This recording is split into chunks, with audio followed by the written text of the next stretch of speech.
CBN Auto Esporte.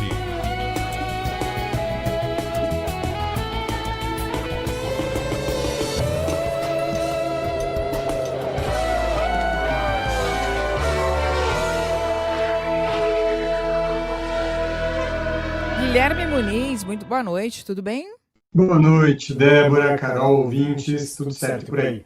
Oi, Muniz. Tudo certo. Conta aí pra gente quais são as novidades do Hyundai Creta.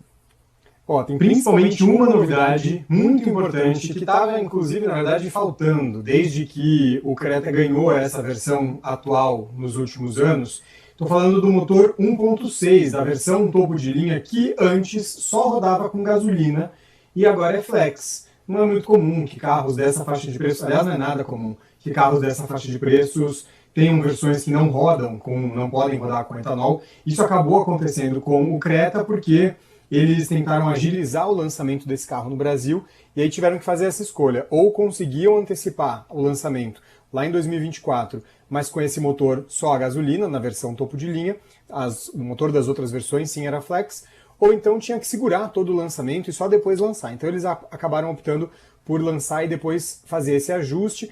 Mas, inclusive, lá em 2024, quem acompanhou o CBN Autosport já sabia que esse motor iria se tornar flex. A gente conversou com o presidente da Hyundai Motor Brasil, o Ayrton Cussot.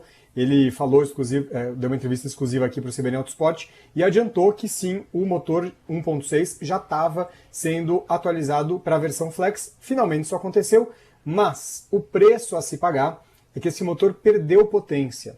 Antes, ele tinha 193 cavalos, agora são 176 com gasolina e 173 com etanol. Então, na prática, ele perdeu 20 cavalos para poder ter a possibilidade de rodar com etanol. O torque continuou o mesmo, 27 quilos, eles até ajustaram e agora o torque é entregue um pouco antes, até para dar um pouco de gás aí para o carro com essa perda de potência.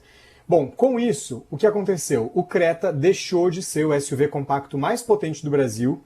Era um título que ele detinha desde que foi lançado por aqui, e agora ele está empatado com o Jeep Renegade, que também tem 176 cavalos. Isso tudo, essa perda de potência aconteceu, segundo a Hyundai, para que o Creta, nessa atualização, se encaixasse numa outra coisa que aconteceu nesse meio do caminho, que a gente também falou muito por aqui, que são as novas regras do programa Mover, programa do governo Lula, que diminui a cobrança de imposto sobre produtos industrializados, o IPI, de acordo com a potência e com as emissões de cada carro. Então, para que a Hyundai conseguisse entregar ali uma alíquota de IPI, ou seja, um preço mais adequado para o consumidor, eles tiveram que abrir mão de um pouco de potência. O curioso é que, geralmente, nos motores flex, eles ficam mais potentes quando abastecidos com etanol do que com gasolina, e no caso do Creta foi o contrário. Ele acaba sendo um pouco mais potente com gasolina, segundo a Hyundai isso aconteceu por causa de limitações ali no projeto do motor. Mas fato é que essa novidade finalmente chegou às lojas como esperado já há quase 2 anos, e só para arrematar, esse motor que virou flex continua com o mesmo câmbio automatizado de dupla embreagem e 7 marchas que já tinha mesmo quando ainda era só a gasolina. O Muniz, e quais versões vão ter esse novo motor flex? Então, até agora, Carol, o motor 1.6 turbo a gasolina, ele era exclusivo da versão topo de linha, que se chama Ultimate. Agora ele passa a vir também na versão N-Line, que é uma versão que tem uma pegada mais esportiva. É um visual que eu particularmente acho bem mais bonito do Creta.